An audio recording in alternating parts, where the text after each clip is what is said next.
आज still structure चाहिँ visit गर्यो होइन। यहाँ चाहिँ अब नेपालीको प्यानल युज गरेर रहेछ होइन।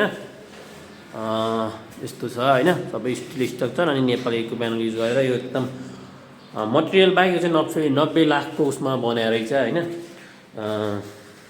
एकदम। अनि यो हाम्रो कति स्टोरीको हो बिल्डिङ? कति स्टोरी बिल्डिङ हो यो? कति तला हो? 3 तला हो। यस्तो छ होइन। ओपन वेल स्टेयरकेस चाहिँ युज भएर रहेछ।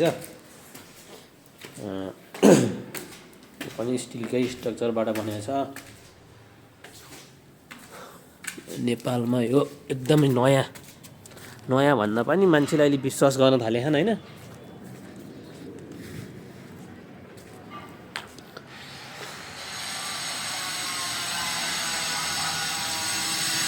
ल यो 3 story building fully still structure अनि तपाईँको यो नेपाल इको प्यानल युज गरेर रहेछ। सबै एक्सटर्नल इन्टर्नल सबै वालहरूमा एकदम इको फ्रेन्डली।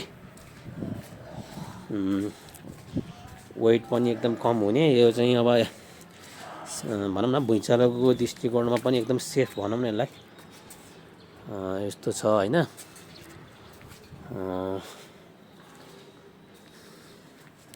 अब नेपालमा पनि बिस्तारै यस्तो बिल्डिङहरू चाहिँ बन्ने क्रममा छन् है त। मान्छेले चाहिँ बिस्तारै विश्वास गर्दै गएका छन्।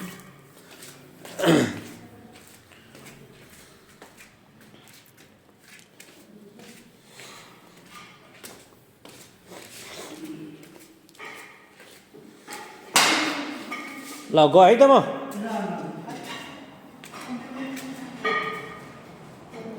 एकदम एरिया पनि ठुलो छ यसको। लगभग कतिवटा कोठा? 5-6वटा कोठा निस्किया छ यार।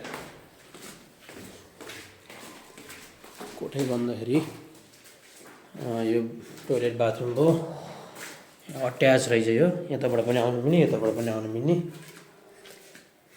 एउटा रुम।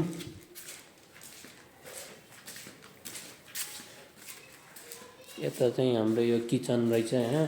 यो चाहिँ हल होला। यता पार्किङ। यो अझै कन्स्ट्रक्सनको कामहरू भइरहेछ। यस्तो छ बिल्डिङ चाहिँ।